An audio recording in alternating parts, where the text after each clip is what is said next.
आज का टॉपिक है कंसस कंसीविंग एंड स्पिरिचुअल पेरेंटिंग, है ना। तो हम लोग यस इसके मास्टर। बारे में आपस में बात करेंगे। तो कंसीविंग पेरेंटिंग के बारे में तो हम सभी जानते हैं ना, या तो हम पेरेंट्स हैं या फिर हम बच्चे हैं अपने पेरेंट्स के, है ना। तो पेरेंटिंग कोई नई चीज नहीं है। जो ये दुनिया है उसका आधार ही पेरेंटिंग है। लेकिन आज हम लोग जानेंगे कंसस पेरेंटिंग के बारे में, और आप शायद जानते भी होंगे इसके बारे में, बहुत कुछ जानते होंगे। तो हम लोग मिलकर आपस में बात करेंगे कि आप क्या जानते हैं और मैं क्या जानती हूँ। मैं जो जान रही हूँ मैं उसको आपके साथ शेयर करती हूँ, ठीक है। फिर आप अपनी बात रख सकते हैं। तो कंसीविंग का मतलब है कि गर्भधारण। तो कंसीव क्या है? गर्भधारण, है ना। तो सबसे पहले तो कंसीविंग क्या होती है, कि जनरल कंसीविंग कैसी होती है कि चलो फैमिली में सभी बोल रहे हैं कि शादी हो गई, साल 2 साल हो गए, तो अब बच्चा होना चाहिए, बच्चा करना चाहिए, है ना। तो इसके लिए कंसीविंग कर ली। क्योंकि और करने को कुछ है नहीं तो चलो यही कर लेते हैं, थोड़ा दिल लगा रहेगा, इसके लिए भी कंसीविंग करते हैं लोग। फिर कंसीव करने से पहले भी उनका एक बहुत सारा नोशन होता है। एक्चुअली अलग अलग समाज, अलग अलग परिवेश के लोगों का नोशन अलग अलग होता है। हम्म किसी को है कि बेटा चाहिए, किसी को बेटी चाहिए। उसके पीछे के रीजन हम जानते हैं, हम जिस समाज से आते हैं उसके पीछे का वो रीजन होता है कि क्यों उनको बेटा ही चाहिए या फिर बेटी क्यों चाहिए। तो बेटा चाहिए या बेटी चाहिए, जब आप एक कंडीशन रखते हो, चाहे वो बेटे का हो या बेटी का हो, तो ये दोनों ही कंडीशन गलत है। आप कहेंगे जब किसी को बेटा चाहिए तो वो गलत है, बेटी चाहिए तो क्यों गलत है? दोनों गलत है। गलत इसलिए है कि बच्चा तो सिर्फ एक बच्चा होता है ना, बच्चा बच्चा होता है। वो आपकी नजर में लड़का होगा तो ये होगा, लड़की होगी तो वो होगा, कंडीशन आपने रखा है। लेकिन आपकी गर्भ में जो संतान आ रही है उसको उस कंडीशन के बारे में नहीं पता है ना। वो तो जस्ट एक कोरा कागज है, और समाज के अनुसार, अब समाज ने में जो हमारी धारणाएं हैं उसके अनुसार हम अपना बना लेते हैं। Sorry to interrupt you master, please थोड़ा सा अगर आप अच्छे से सुनेंगे तो मैं अच्छे से बोल पाऊंगी। सॉरी। तो ऐसे थोड़ा सा मेरे से हो नहीं पाता है कि अगर आप कोई अच्छे से ध्यान से नहीं सुन रहे हैं तो वन वे कम्युनिकेशन महसूस होता है ना। तो प्लीज थोड़ा सा ध्यान रखेंगे।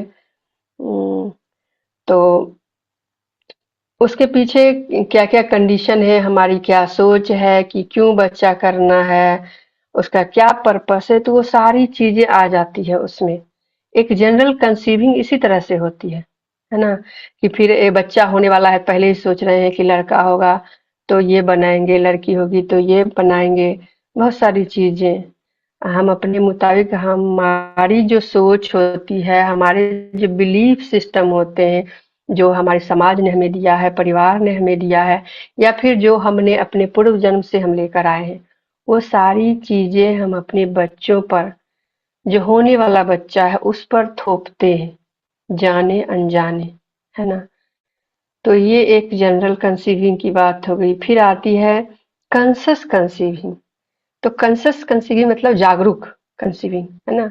तो आप सोच समझकर बेबी प्लान करते हैं कि आपको कब करना है, कब नहीं करना है, कब आप उसके लिए मेंटली, फिजिकली, इमोशनली रेडी हैं। अभी क्या है, इतनी बड़ी जनसंख्या है, हर रोज लाखों बच्चे पैदा हो रहे हैं, है ना। जैसे फैक्ट्री में चीजें बनती है ना, बिल्कुल उस रफ्तार से हर रोज बच्चा पैदा हो रहा है। लेकिन अनकॉन्शियसली लोग उसके बारे में जागरूक नहीं है, बस बच्चा करना है। क्यों करना है? क्योंकि मैं अपने सपनों का बोझ उसके कंधे पर डालना है। उसकी हम उससे हमारी कुछ उम्मीदें होती हैं जिसके लिए लोग करते हैं। हाँ, सब कर रहे हैं तो कर लेना है, कोई बोल रहा है, पेरेंट्स बोल रहे हैं, फैमिली के लोग बोल रहे हैं तो कर लेना। तो ये कंसीविंग नहीं है। कंसीविंग कब होगी? जब आप mentally, physically, emotionally, economically ready होंगे कि अब आपको पेरेंट्स बनना चाहिए, अब आप उसके लिए तैयार हैं। एक बच्चे के लिए, जो बच्चा आपके घर में आएगा तो आप उसको वो बनने देंगे जो वह बनने के लिए आ रहा है, जो वह बनना चाहता है। जब आप उसके लिए प्रिपेयर होंगे, तब जब आप कंसीव करेंगे, तो होगा कि आप कंसस कंसीविंग कर रहे हैं। और फिर आप ये शर्त ना रखें कि वो लड़का होगा या लड़की होगी। भले ही आपकी शर्त पूरी नहीं होती है, होगा वही जो होना होता है, लेकिन एक शर्त तो आदमी डाल ही देता है, और ये गलत है ना?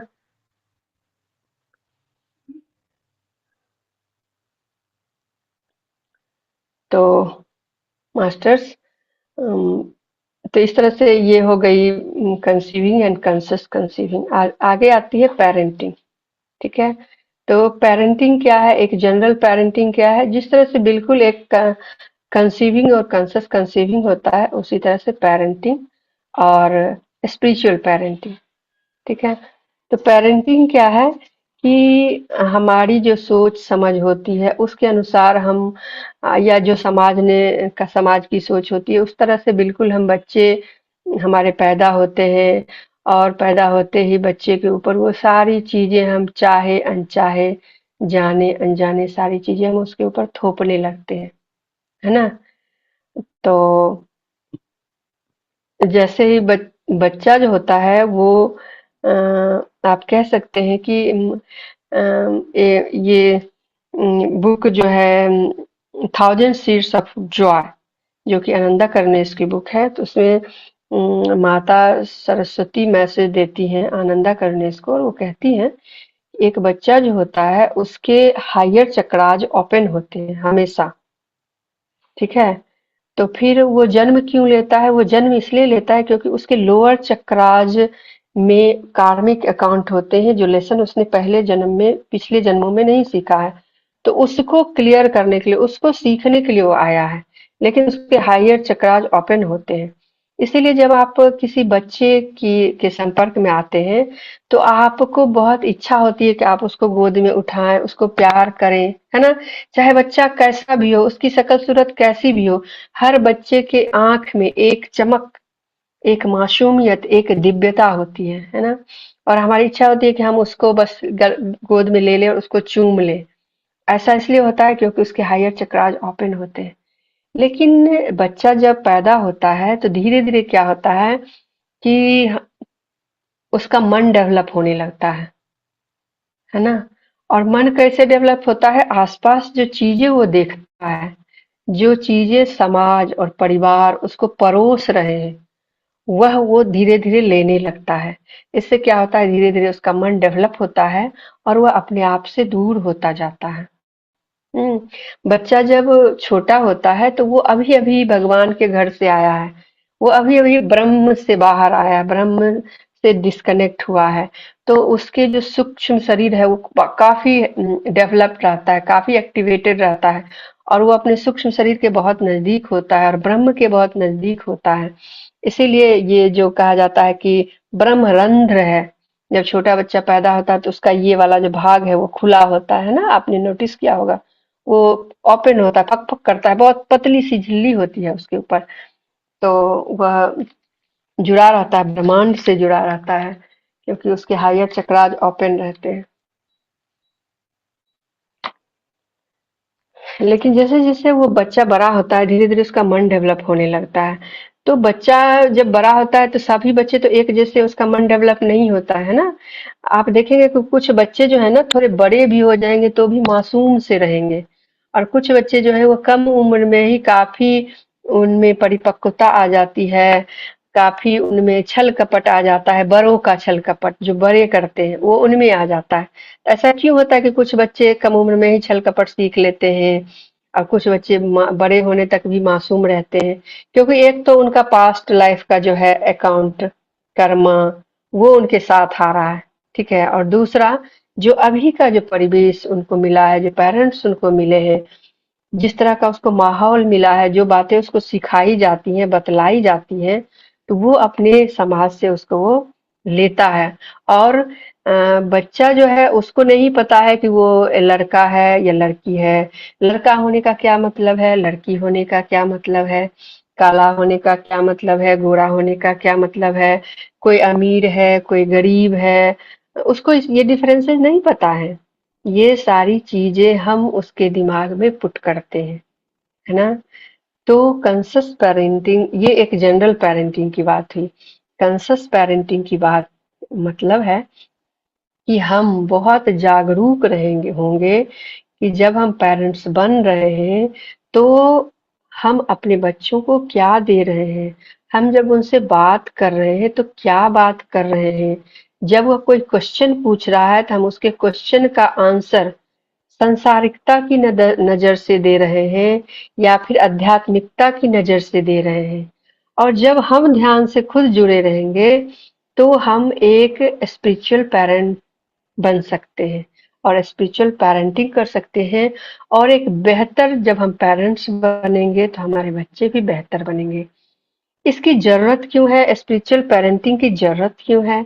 जरूरत इसीलिए है कि आप देख रहे हैं कि जो समाज है दिन ब दिन किस तरह से, जो अभी आपके बच्चे हैं और जो युवा हैं, जो नए नए यंगस्टर हैं, वो किस तरह से आप देखेंगे कि अभी का जो युवा है, जो यंगस्टर है, वो सबसे वो एक ऐसी जनरेशन है जिसको सबसे ज्यादा सुविधा मिली है ना? सबसे ज्यादा उसको सुविधा मिली है। इतनी सारी सुविधाएं हमें नहीं मिली थी।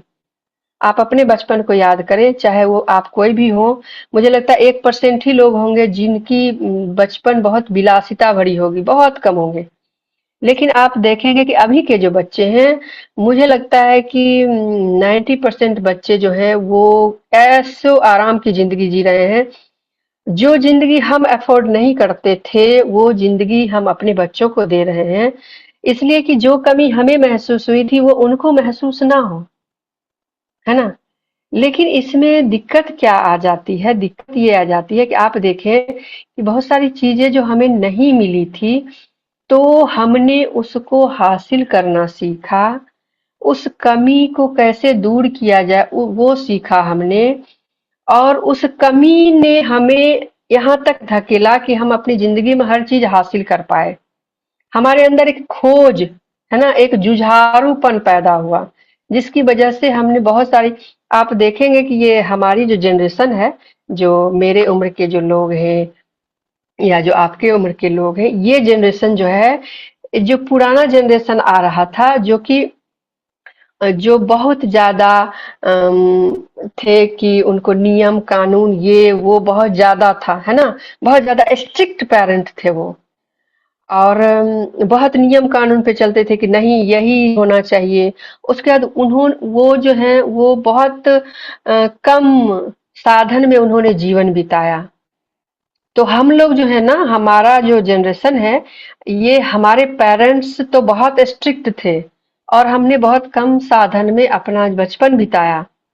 लेकिन हम ही वो जनरेशन है जिसमें नई नई चीजें आई, जिसमें इंटरनेट आए, मोबाइल आई, बहुत सारी चीजें आई, है ना? और हमने समाज को एक नई दिशा दी। जो भी चीजें एक आम आदमी के लिए अवेलेबल नहीं हुआ करता था, वो सारी चीजें सहज रूप में अवेलेबल होने लगी, है ना? एबंडेंस आप कह सकते हो। अभी बहुत कम लोग आपको मिलेंगे जो गरीब होंगे, भूखे होंगे। आप गांव में जाकर देखिए, सभी लोग खुशहाल हैं, सभी के पास खाने को है, भोजन है, पहनने को कपड़े हैं, सभी खुशहाल हैं। सबके हाथ में आपको एक मोबाइल दिख जाएगा, है ना? तो बहुत अच्छी स्थिति है समाज की। तो ये एक बहुत अच्छी बात है। लेकिन इसमें क्या हुआ कि हमने क्या किया, हमने अपने बच्चों को सारा चीज परोस कर उनके सामने दे दिया, है ना? हमने उनको स्पून फीडिंग कराई। इससे क्या हुआ कि उनके अंदर वो जुझारूपन नहीं है। अब बच्चे जो हैं, आपको उनको खिलाने के लिए जिद करना पड़ता है कि खा लो खा लो खा लो, है ना? अब जो बच्चा खुद से खाना नहीं खा रहा है, आपको क्या लगता है वो लाइफ में क्या ही कर लेगा? क्या वो किसी चैलेंज को फेस कर पाएगा? जो बच्चा 24 घंटे एसी में रह रहा है, क्या वो जिंदगी की मुश्किलों से जूझ पाएगा? नहीं जूझ पाएगा। आप हर चीज उसकी प्लेट में लाकर सजाकर रखते हो, है ना? तो वो कैसे जिंदगी से लड़ना सीख पाएगा? कैसे अपने जिंदगी के लेसन्स को सीख पाएगा? और हमने ये सब किया है प्यार के वास्ते। लेकिन हर चीज में एक बैलेंस होना चाहिए। हमारे पेरेंट्स जितने स्ट्रिक्ट थे, हमें उतना स्ट्रिक्ट भी नहीं बनना है। लेकिन जिस तरह से हम बिल्कुल खुले हो गए हैं, वो खुलापन उतनी छूट भी नहीं होनी चाहिए।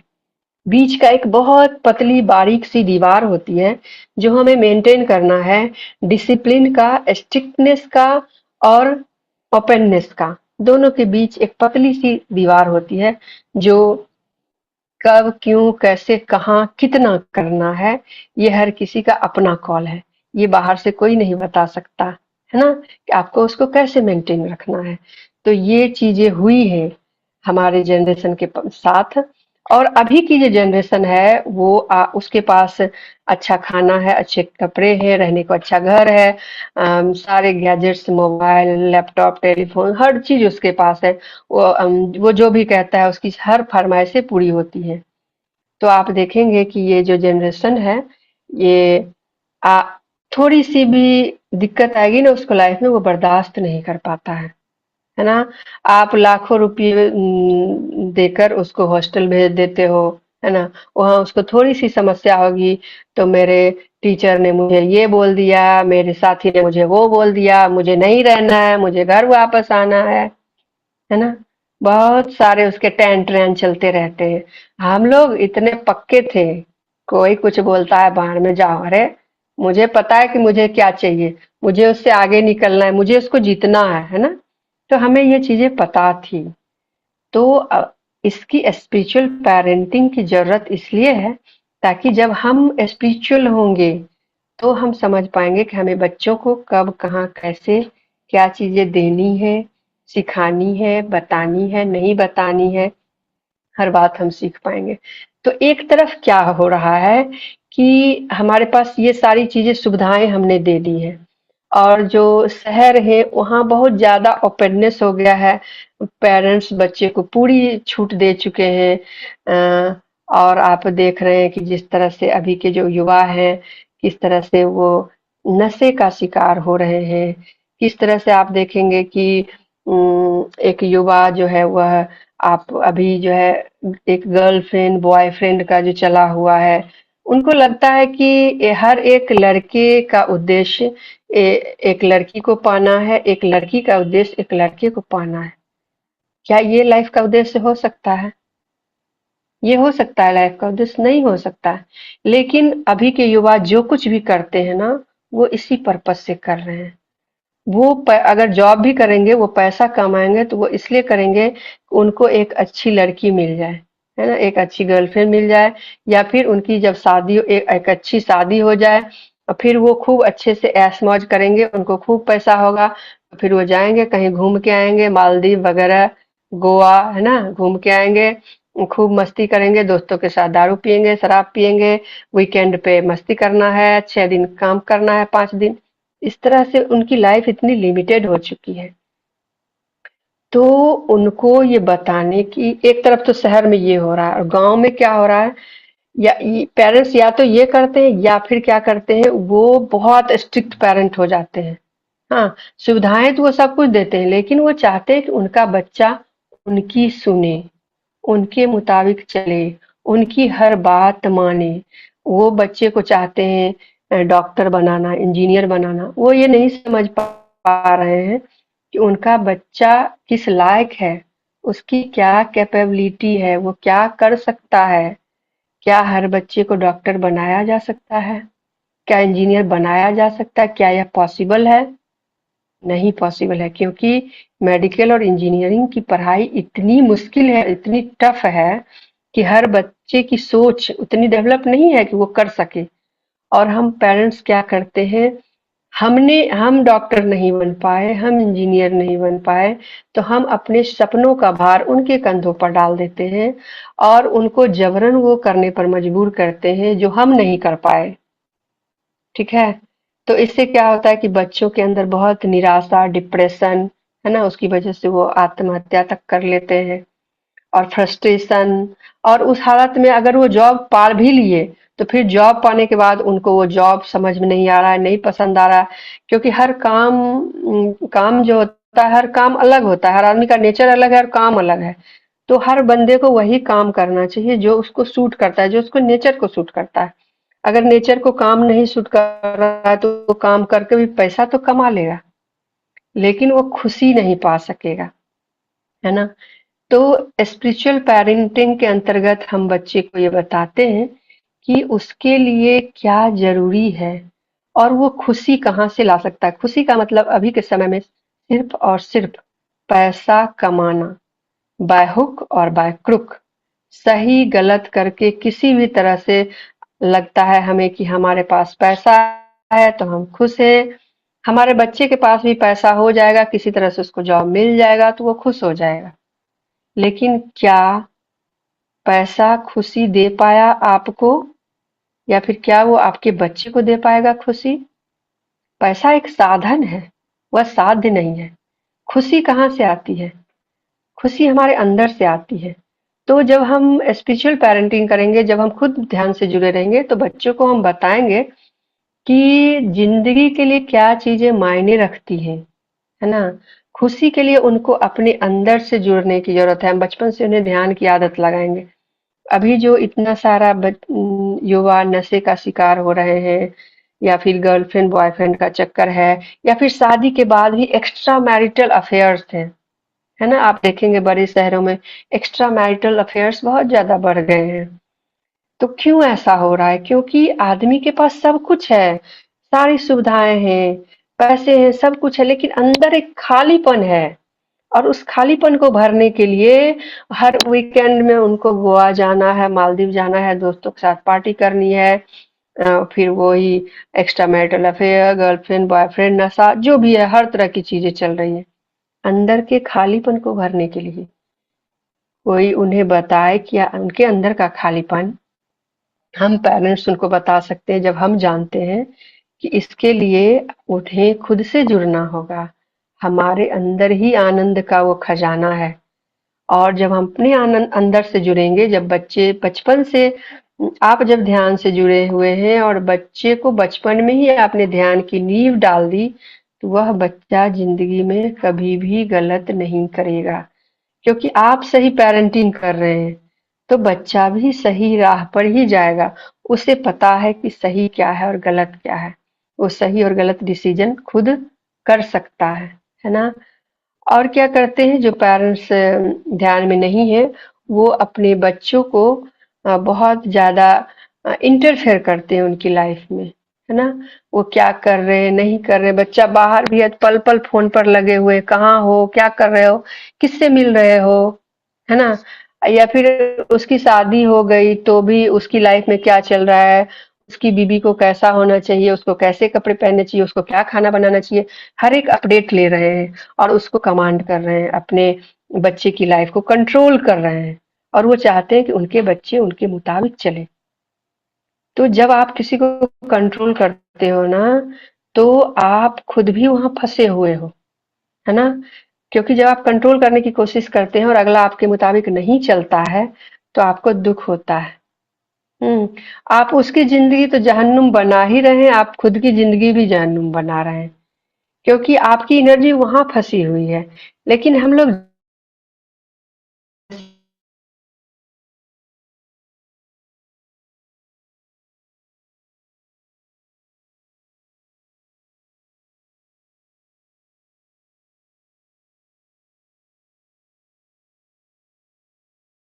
उसको बस बता देना है कि ये गलत है, ये सही है ना? मैम आपको कुछ कहना है, टाइम का कुछ? नहीं नहीं मैम, आपकी वॉइस नहीं आ रही थी तो मेरे को लगा कि सबको आ रही है कि मेरे को नहीं आ आ रही है, आवाज आ रही है क्या? भी आ रही है, अभी आ रही ओके। हम्म, तो हमें पता होना चाहिए कि बच्चे को कहाँ टोकना है और कहाँ नहीं टोकना है। उसको अपने तरीके से लाइफ जीने की आज़ादी देनी है। लेकिन फिर से वही बात है, बिल्कुल नहीं खुले छोड़ देना है। हमें पता होना चाहिए कि कहाँ टोकना है और कहाँ नहीं टोकना है। उसको भी स्पेस देना है ना? स्पेस किस लिए देना है? ताकि हर बच्चा अपने कार्मिक अकाउंट के साथ आया है। उसके कुछ उद्देश्य हैं, उसके कुछ लेसन्स हैं, उसके कुछ सोल प्लान हैं। जिसके लिए वह धरती पर आया है, जिसके लिए उसने हमें एज ए पेरेंट चुना है। हमने बच्चे का चुनाव नहीं किया है, हमारे बच्चे ने हमारा चुनाव किया है, ताकि उसकी जिंदगी का जो उद्देश्य है उसको पूरा करने में हम उसकी मदद करें। तो वो तब तक नहीं पूरा हो पाएगा जब तक हम उसको पूरा स्पेस नहीं देंगे, जब तक हम उसको खुलने, खेलने और खिलने का मौका नहीं देंगे, तब तक ब्लॉसम करने का मौका नहीं देंगे, फूल की तरह खिलने के लिए, तब तक वह अपने उद्देश्य को हासिल नहीं कर पाएगा। ठीक है? तो कुछ और पॉइंट्स हैं जिसके बारे में मैं बात करती हूँ। और ऐसा इसलिए भी करना है क्योंकि बच्चे जो होते हैं ना, वो भविष्य हैं, हमारे परिवार का भविष्य है, हमारे समाज का भविष्य है, हमारे देश का और दुनिया का भविष्य है। जैसे बच्चे होंगे वैसा ही परिवार होगा, वैसा ही समाज होगा, वैसी ही देश और दुनिया होगी। बेहतर बच्चा, बेहतर परिवार, बेहतर समाज, बेहतर दुनिया, है ना? बेहतर देश। अभी देखो, अभी दिल्ली में कुत्तों के कुत्तों को ये करने का लगा, बैन करने का लगा दिया गया है कि उनको रखा जाएगा अंदर रिहैबिलिटेशन सेंटर में। तो कितने सारे लोग उसके सपोर्ट में निकल कर आए हैं, है ना? कितने सारे कैंपेन चलाए जा रहे हैं। तो ये कितनी अच्छी बात है, देखकर अच्छा लगता है कि अच्छा, लोगों में इतनी इम्पैथी है कि लोग जानवर के लिए इतना अच्छा फील कर रहे हैं। ठीक है? उसमें एक ग्रुप यह भी है जो कहता है कि अच्छा, आप जिनको कुत्ते बिल्कुल पसंद नहीं है, और ऑब्वियसली वैसे ही किसी लोगों ने केस डाला होगा सुप्रीम कोर्ट में, जिसकी वजह से यह वर्डिक्ट आया है। तो उसमें से एक बात और निकल कर आई कि अच्छा, आपको जानवर से बहुत प्यार है, तो फिर आप नॉनवेज तो नहीं खाते होंगे? एक क्वेश्चन देखिए, जो भी होता है ना अच्छे के लिए होता है। मुझे अच्छा लगा ये सुन के कि सही बात है, ये बात भी तो है ना, कि ये जो है, ये वैलिड नहीं करना चाहिए कि आप कुत्ते को पसंद करते हैं क्योंकि आप कुत्ते को पालते हैं तो आपको कुत्ता पसंद है, लेकिन आप उसी कुत्ते को, उसी बिल्ली को खाने में नॉनवेज दे रहे हो। एक जानवर से आपको प्यार है और दूसरे जानवर से प्यार नहीं है, आपको उसका दर्द समझ में नहीं आता है। तो ये बातें जब निकल के आई हैं तो लोग इसके बारे में जागरूक होंगे, लोग इसके बारे में बात कर रहे हैं। तो जो भी होता है अच्छे के लिए होता है, लोग खुल रहे हैं, है ना, बात कर रहे हैं, उनके अंदर जागरूकता बढ़ रही है। तो अगर हम अपने बच्चे को एक बेहतर बच्चा, एक बेहतर इंसान बनाते हैं, तो कल एक बेहतर समाज बनेगा, जहाँ चोरी, डकैती, चोरी, घूसखोरी है, मर्डर है, रेप है, या जितनी भी तरह की चीजें हैं, इतने सारे वार्स, इतनी सारी गलत चीजें हो रही हैं दुनिया, देश दुनिया में, समाज में, तो वो सारी चीजें नहीं होंगी, है ना? जब आप अपने बच्चे को सिखाते हो कि अपनी बहन का सम्मान करना, जब आप अपने बच्चे को सिखाते हो कि वो आपका भी जब आपके हस्बैंड उस वो अपने आपके बच्चे के सामने में आपको इज्जत देते हैं, तो बच्चा सीखता है कि हाँ, माँ को इज्जत देनी है ना? जब आप अपनी बेटी को इज्जत देते हो उस बेटे के सामने, तो वो समझ पाता है कि हमें बहन को इज्जत देनी है। तो वह कौन सा परिवार है, उस वो बच्चे किस परिवार से आते हैं? जो बच्चे रेपिस्ट हो जाते हैं, वो बच्चे उस परिवार से आते हैं जहाँ औरत की इज्जत नहीं की जाती है। और एक रेपिस्ट को, क्या आपको लगता है कि एक रेपिस्ट को आप लटका दोगे, सजा दोगे, तो वो ठीक हो जाएगा हमारा समाज? नहीं होगा। डर से समाज कभी भी नहीं ठीक होता है। उसको जब भी मौका मिलेगा वो करेगा। हो सकता है ठीक, डर से कुछ परसेंट, लेकिन ओवरऑल समाज कब ठीक होगा? वह तब ठीक होगा जब हम स्पिरिचुअल पेरेंटिंग करेंगे, जब हम उनको लड़कियों की इज्जत करना सिखाएंगे, उनको बताएंगे कि वो भी वही हैं जो तुम हो, तुम्हारे और उनमें कोई अंतर नहीं है, उनका भी वही अधिकार है, तुम उनके साथ बदतमीजी नहीं कर सकते हो, ये बर्दाश्त नहीं किया जाएगा। तो जब पेरेंट्स सिखाएंगे, जब स्कूल में टीचर ये चीजें सिखाएंगे, मैं देखती हूँ कि मैं टीचर हूँ, ग्रामीण इलाके में अभी मेरी पोस्टिंग है। तो शायद मेरी ग्रामीण इलाके में पोस्टिंग इसलिए हुई ताकि मैं वहाँ लोगों को वहाँ के स्टूडेंट को ये बता सकूं सारी बातें। मैं वहाँ देखती हूँ कि बहुत ज़्यादा अंतर है, लड़के और लड़कियों में बहुत अंतर है, काफ़ी गैप है। और इसके बावजूद मैं यह भी देखती हूँ कि वहाँ की लड़कियाँ ज़्यादा इंटेलिजेंट हैं और पढ़ने में ज़्यादा रुचि लेती हैं और ज़्यादा मॉडेस्ट हैं, ज़्यादा ज़मीन से जुड़ी हुई हैं। क्यों? क्योंकि समाज ने उनको बहुत दबा कर रखा। हाँ, और एक तरफ वो बहुत डरी हुई भी है, और फिर भी उनके अंदर की जो क्वालिटी है ना, समाज उसको खत्म नहीं कर सका है। ये उनकी फेमिनिन क्वालिटी अभी भी उनके अंदर जिंदा है। और दूसरी तरफ मैं देखती हूँ लड़कों को, सारे लड़के एकदम उदंड। हाँ, किसी के पास कोई कॉपी नहीं, एक कॉपी लेकर आएंगे, कोई होमवर्क नहीं करेंगे, कोई क्लास वर्क नहीं करेंगे, उनको पढ़ने से कोई लेना देना नहीं है, क्लास में क्या पढ़ाई हो रही है उससे। एक आध लड़का होगा जो पढ़ने वाला होगा, बाकी सब के सब बेकार आवारा, है ना। और ऐसा क्यों है? क्योंकि उम, मैं जिस क्षेत्र में जाती हूँ, ग्रामीण इलाका है, तो वहाँ लड़कों को ना सर पे बिठा के रखते हैं, पैदा होते ही, पैदा होने से पहले से। हाँ, उसकी दादी कह रही है मेरा राजा बेटा, राजा दुलारा पोता, उसकी माँ कह रही है मेरा राजा बेटा। मतलब वो पैदा हो गया तो उसने एहसान कर दिया है। उसको लगता है उसको कुछ और करने की जरूरत ही नहीं है ना?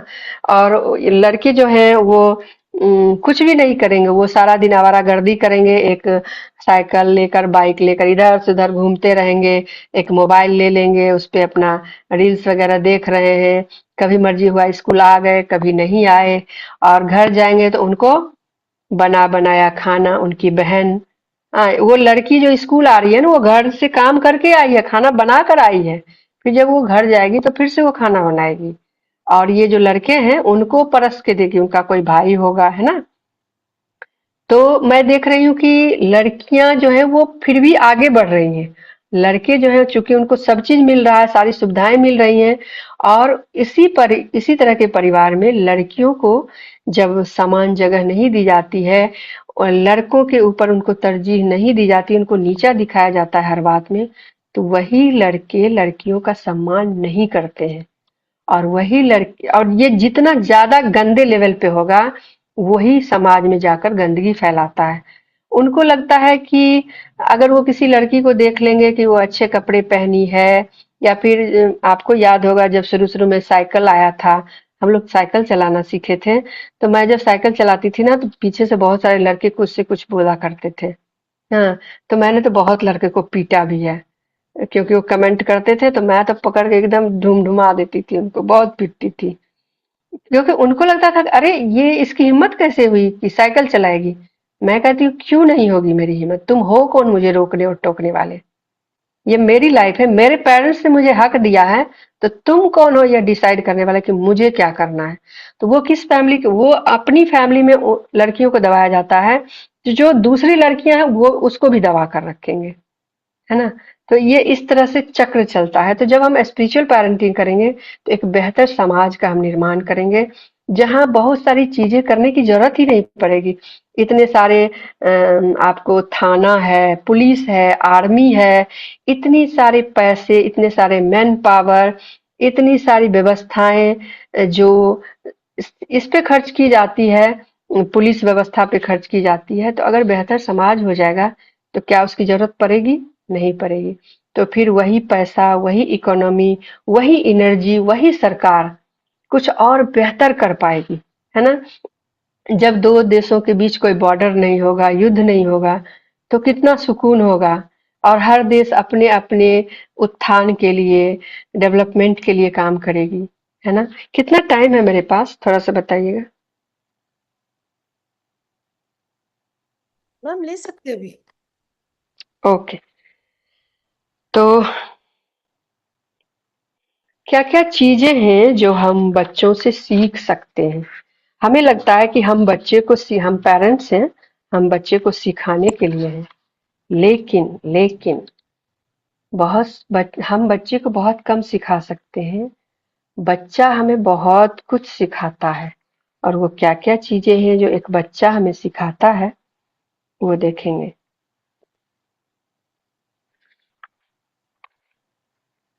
Just a minute.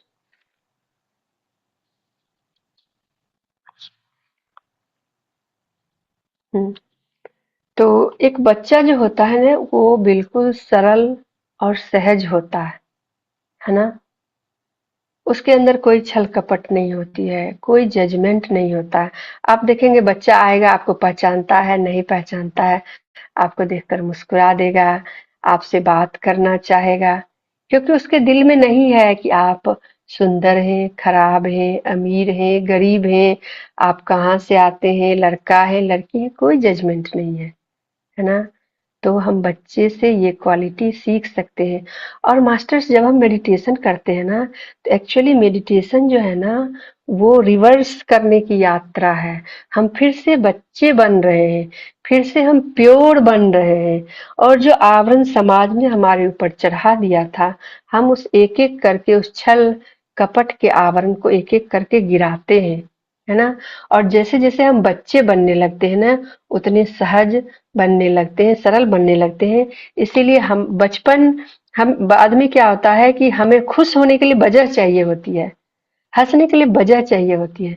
लेकिन जब हम बड़े होते हैं, सॉरी, जब हम ध्यान में आते हैं, तो फिर से हम बच्चे बनने जाते हैं, और फिर हमें हँसने के लिए वजह की ज़रूरत नहीं होती है, क्योंकि बच्चा अपने आप से कनेक्टेड होता है, हम फिर से खुद से कनेक्ट हमारा कनेक्शन बनता है, और हम बेवजह ही खुश रहते हैं और आनंदित रहते हैं, है ना?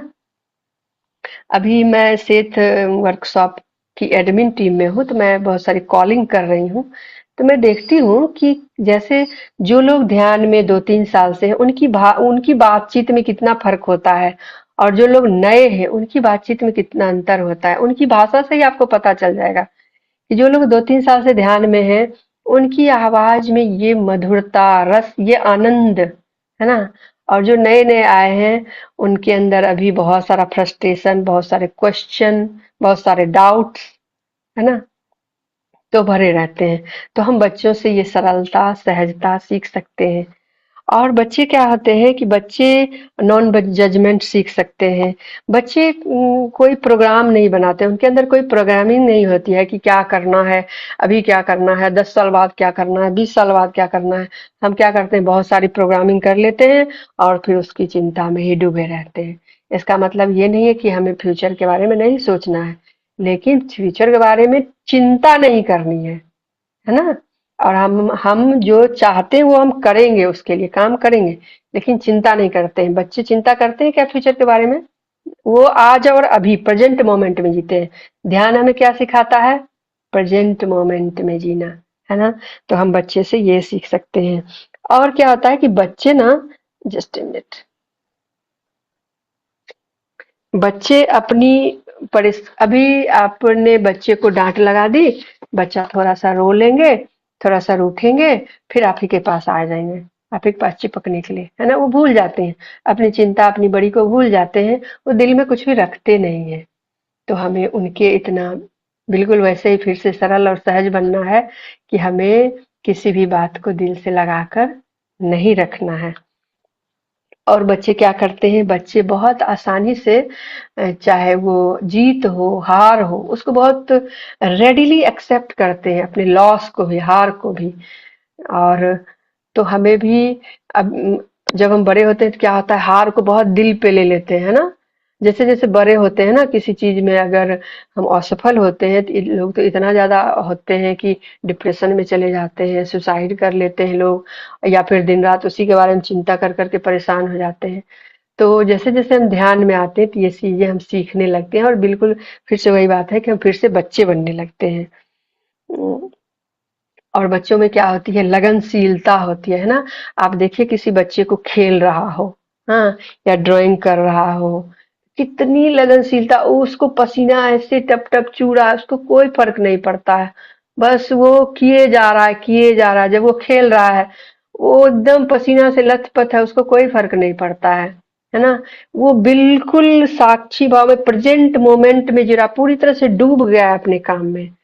तो हमें भी वो चीज़ उससे सीखनी है, और ध्यान में हमें ये बताया जाता है कि या तो आप ध्यान कीजिए, या फिर साक्षी भाव में रहिए, या फिर जो भी काम आप करते हैं उसमें पूरी तरह से डूब जाइए, है ना? ताकि आपके अंदर मन ना चले, पूरी 100% उसमें जाइए, उसको एंजॉय कीजिए। ये चीजें हम बच्चों से सीख सकते हैं। और अम, कहा गया है कि अम, बट हम जीसस ने कहा है कि हम भगवान के घर में हमारी एंट्री तभी हो सकती है जब हम फिर से बच्चे बन जाएंगे। तो जब आप फिर से बच्चे बनेंगे तो फिर आप भगवान के घर में एंट्री का मतलब है कि आप खुद भगवान बन जाएंगे, आप खुद जान जाएंगे कि जिंदगी क्या है, और जो कि हम सभी मेडिटेटर्स उस राह पर है ना? बहुतों ने हासिल कर लिया है, कुछ हासिल किया है, कुछ करना अभी बाकी है। और क्या होता है, बच्चे ना नई चीजें सीखने के लिए हमेशा उत्सुक रहते हैं, और कितने गैजेट फ्रेंडली होते हैं। आप उनको मोबाइल दे दो, लैपटॉप दे दो, कुछ भी दे दो, वो तुरंत सीख जाते हैं। तो हम उसको लेकर उनकी आलोचना करते हैं क्योंकि वो उसका मिसयूज करते हैं, लेकिन हमें ये सीखना है वो कितना उनका दिमाग तेज होता है, वो तुरंत सीखते हैं। हम लोग क्या है कि एक छोटा सा कुछ काम दिया, अभी मुझे गूगल शीट पर एक्सेल पे भरना है, जो काम मुझे मिला है, तो उसके लिए सीखना पड़ रहा है, जल्दी-जल्दी करके कैसे उसको करना है। लेकिन बच्चे तुरंत करते हैं, क्योंकि बच्चे का मन खाली रहता है, तो आप भी नई चीज़ें सीख सकते हैं जब आपका मन खाली मैडम रहता है। आवाज खराब आ रही है। पहले कहा जाता पहले आवाज कहा खराब जाता आ है रही है। कि एक उम्र बाद आदमी पढ़ और लिख नहीं सकता है। आज नहीं। मैम आपका शायद नेटवर्क इशू हो रहा है क्या? बहुत खराब आवाज आ रही है। हाँ, नेटवर्क प्रॉब्लम हुआ होगा मैम, शायद ये हो गए।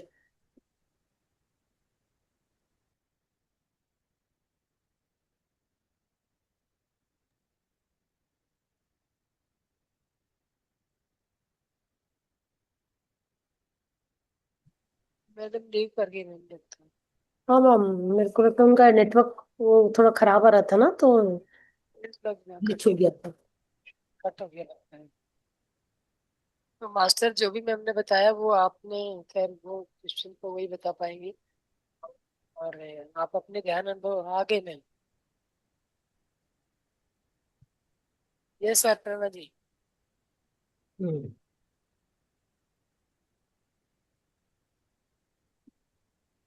ये नेट का इशू चल रहा है।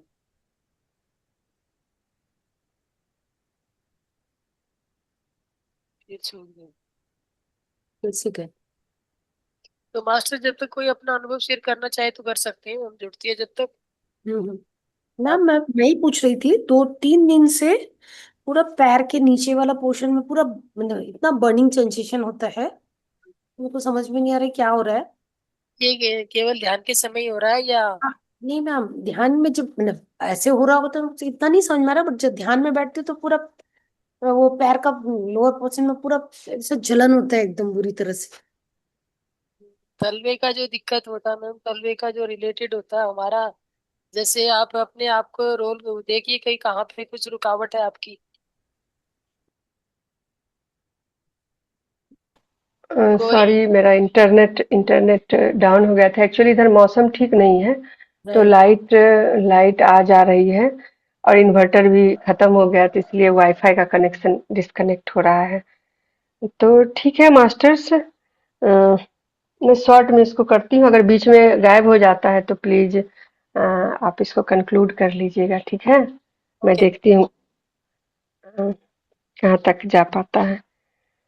तो ये सारी कुछ चीजें हैं जो हमें बच्चों से सीखनी चाहिए।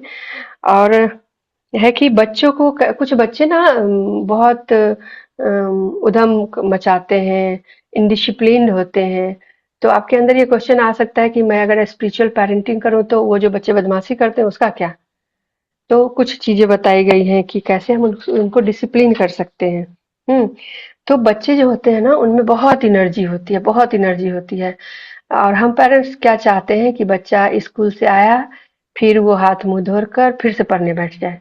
हाँ, और फिर से पढ़ने बैठ जाए, मतलब फिर से हमेशा कोचिंग जाए, वहां से आए फिर वहां पढ़ने बैठ जाए, होमवर्क करे, पढ़ो पढ़ो पढ़ो पढ़ो पढ़ो। आप क्या कर रहे हैं, बच्चा को जब आप हमेशा पढ़ो पढ़ो बोलते हैं ना, तो आप जो बार बार बोलेंगे ना, बच्चा उसी से भागने लगता है ना। तो बच्चा जो होता है ना, वो एनर्जी से भरा हुआ है, आप सिर्फ उसको पढ़ने के लिए बोल रहे हैं।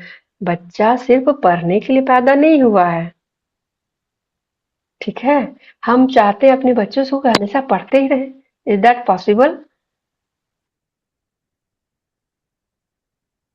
अच्छी चलेगी मैडम। जैसे मैम आ गई।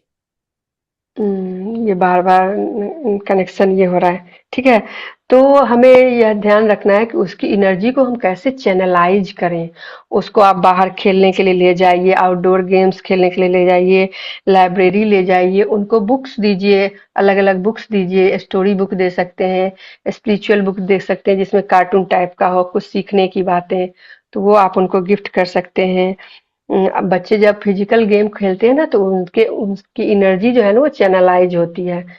और जैसे बच्चा को आप माइंडफुल गेम सिखा सकते हो। जैसे बच्चा बहुत चंचल है, ठीक है, दौड़ कर आया है, तो आप उसको कहो, उसके साथ वो स्टैचू वाला गेम है ना, स्टैचू बोल दिया, ठीक है। आपने बोल दिया, अब उसको कहिए कि अब आप देखो तुम्हारी सांस कैसे चल रही है, जब तुम दौड़ कर आए थे तो कैसी चल रही थी, अब 2 मिनट स्टैचू रहने के बाद तुम्हारी सांस कैसी चल रही है, पहले तेज चल रही थी, अब धीमा चल रही है ना। तो इस तरह से धीरे धीरे आप उसको सांस के प्रति अवेयर होना सिखा सकते हैं। और जैसे बच्चा खाना बहुत बर्बाद करता है, तो आप उसको आराम से प्यार से बता सकते हैं कि खाना कहाँ से आ।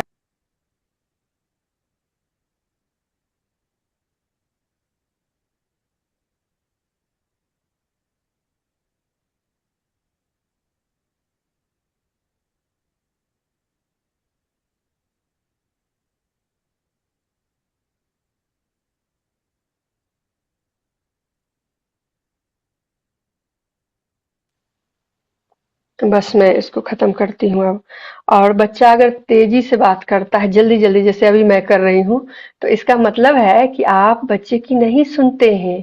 इसीलिए जब भी उसको टाइम मिलता है ना, वो जल्दी जल्दी बात करने लगता है कि मैं जल्दी से अपनी सारी बातें बता दूं। तो इसका मतलब है कि आपको बच्चे को टाइम देना है, उसकी बातें सुननी है, ठीक है। और बच्चा अगर सामान तोड़ता है, तो इसका मतलब है कि उसको अटेंशन की जरूरत है, आप उसको अटेंशन दीजिए। हाँ। और इस तरह से बच्चा जब भी कुछ भी करता है, तो हम उसके पीछे की वजह को समझेंगे, बेवजह उसको पनिश नहीं करते रहेंगे कि तुम गलत कर रहे हो, उसको डांटेंगे नहीं, समझने की कोशिश करेंगे कि वो ऐसा क्यों कर रहा है। और अगर बच्चा रो रहा है बार बार, तो भी उसको अटेंशन की जरूरत है। जरूरी नहीं कि उसको भूख ही लगी होगी। जब छोटा बच्चा रोता है ना, तो हम क्या करते हैं, हमेशा उसको फीडिंग कराते हैं, नहीं। हो सकता है वो हमारे टेंशन की उसको जरूरत है, या हो सकता है उसको उसने सुसु किया हो, उसको पॉटी जाना हो, कुछ भी हो सकता है ना। तो यही है मास्टर्स, मैं इसको यहीं पे खत्म करती हूँ। बहुत बहुत धन्यवाद, आपने मुझे मौका दिया अपनी बात रखने का, बहुत बहुत धन्यवाद। Thank you sir, thank you वतन भाई।